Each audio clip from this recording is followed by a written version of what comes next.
Welcome back to Black Tea Uncut. Well, guys, I took a few days off. Just a day, I should say, to kind of take in everything. And the first thing I want to cover today is going to be Kimmy Loves Live Manic Monday. I was there in the building, well, in the bushes, or some say the clouds. I was there and it went down. And yes, to say manic, it was mania. It was crazy. I can't even tell you overall what was going on because a lot of people that were up there, I didn't really know fully or understand what all the beef was about. But I will say it was fire. And I do think that that is something that Kimmy should continue doing because I see that it really got really great reviews for one, and the numbers were really good as well.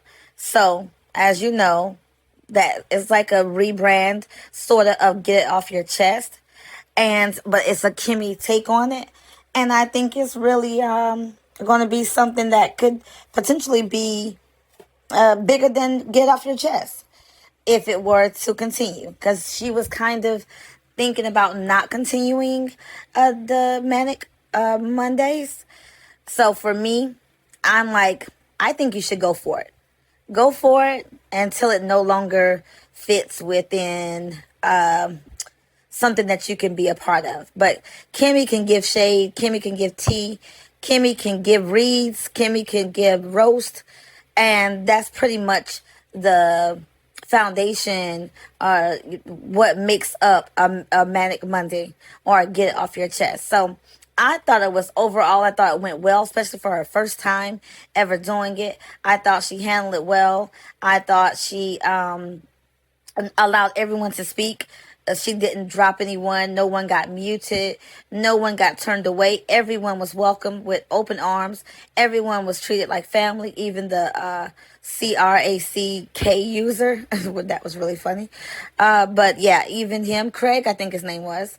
Cousin Craig, I think they're calling him to, as a cousin to the den. But yeah, overall, it was really good. So what do you guys think? Do you think this is something that Kimmy should keep as a part of her show? I do, and I think many of you will agree. Um, what was also very enjoyable was the chat.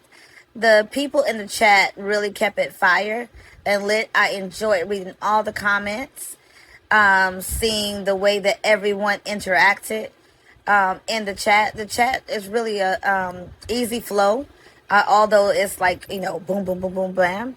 But it's really interesting to see everyone's takes and opinions, and that really kind of really helps the show, in my opinion. And it made it a really great show. So on Manic Monday, I'm gonna give it a 10. 10 in for first time. Now, could it be better? Of course, because maybe next time we'll know more of the people that come up there. I think a lot of these people were from Maggie's channel. I'm not sure, but that's what I think.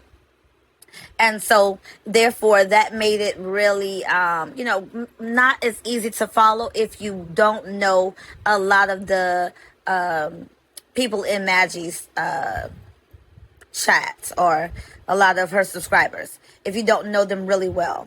I know a few of them because I do go in Maggie's chat and I do look around and I do listen. And I'm going to talk about Maggie too. Um, Not in this particular video, but in my next video. I do want to discuss Maggie because when she came up there with Treez, now that was good to me. I enjoyed it because you see Maggie as, maybe a tough little cookie, but at the same time, she doesn't seem like a potential rival for Trees. But she called Trees to the table. She called Trees out and said, basically, come and get it off your chest with me. And I thought that really was like epic. And I think that this will be a classic one for the books to keep. Even though Trees of course, I don't want to say annihilated her, but Trees, of course, won. Trees is like probably the goat at roasting, and then I would say second would probably be Kimmy. Or maybe they're neck and neck, depends on what you think. But I say Trees is like epic for roasting.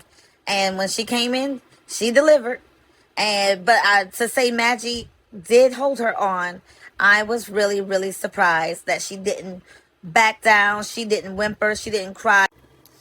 She really took it like a real G, and she gave some shade. She really did. So that was really interesting. Now later, I think she's basically trying to take credit for striking Trees or something to that effect. I did not like that. I don't agree with that. But hey, this is the black tea sector. That's what they do.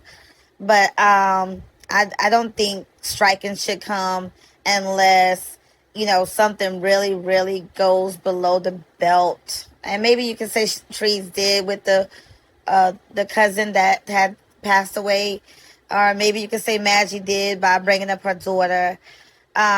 So yeah, maybe they're both going below the belt, but I hope it stops because I don't want to see any of that like on that level. I don't want to see it go to that level. I like it just the way it was. Some shade, some just roasting, and just leave it at that. That's what I say in terms of Maggie and Trees, because I don't see where they would really be great adversaries. I just don't see it. I don't see where Trees had a relationship with her. There's no history there.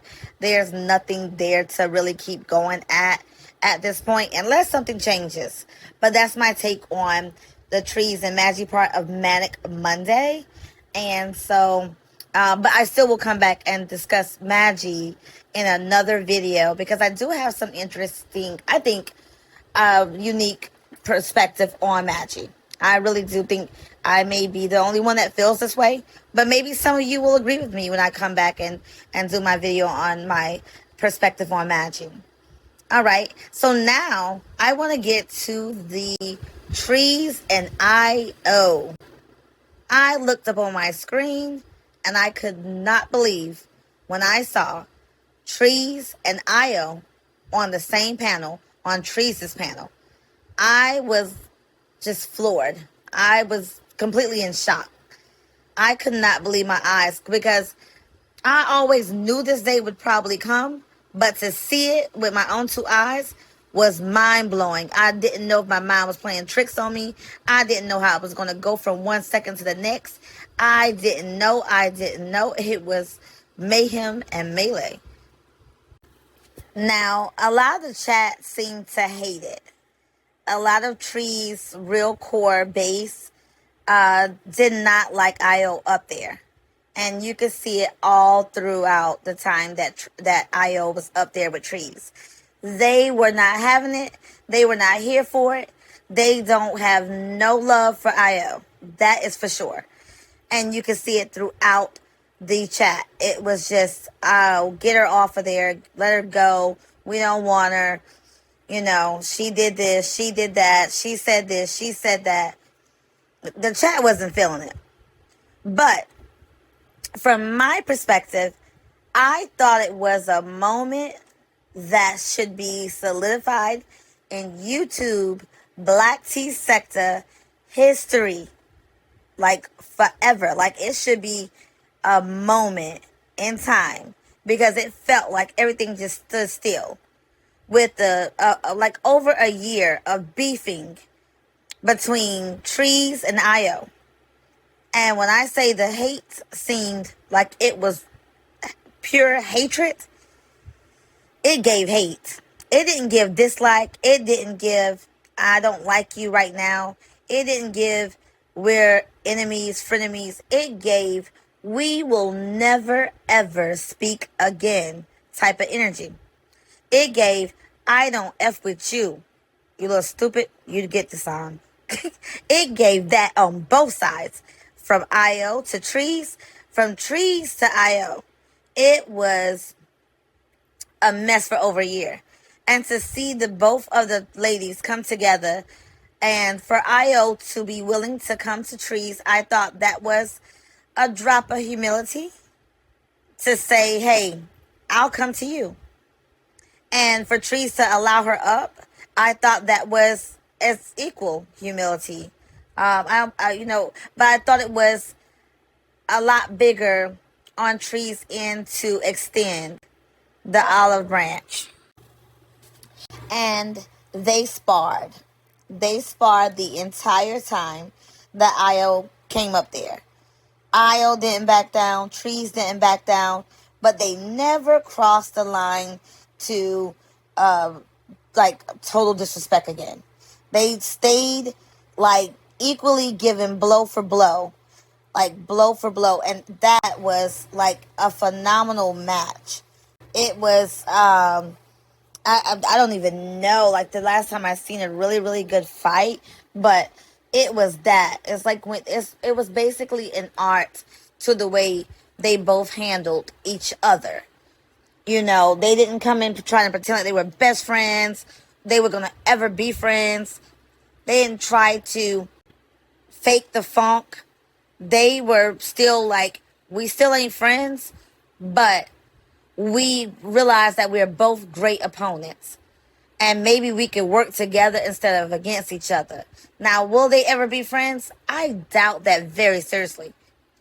But could I see them coming to a truce? Absolutely. And Rich was here for it. Rich loved every moment of it. And I agree with his sentiment the entire time. I thought this was one for the books. And I thought it was the perfect timing. And I thought it was very much needed. Very much necessary. And I don't see why everybody was so mad. I do see why people are saying, well, she did this. Did so much bad things towards Treez. But I don't see that Treez ever, just backed down. Treez took a year to respond. But when she responded with the bang. So, guys, chime in. Let me know what you think. Do you agree with me and say that this was epic as well as the Manic Monday? Or do you think that Treez and IO should have never came together on a platform and been somewhat cordial? Give me your ideas. Give me your thoughts. Let me know what you think. And come back for my video that I'm going to do just talking about Maggie. But it's not going to be negative, but I just want to give my perspective. Please come back to my next video. And I just want to say shout out to all of you that do tune in and give a view. I really appreciate you. And the more views I get, the more it makes me want to go ahead and keep giving you my truth, my honest opinion. And I welcome, and I mean absolutely welcome, wholeheartedly welcome your thoughts and opinions on everything that I'm discussing. Or if you want to talk about something different, please chime in the comments and let me know. And please be sure to like, share, and subscribe. I thank you here at Black Tea Uncut. Love you guys.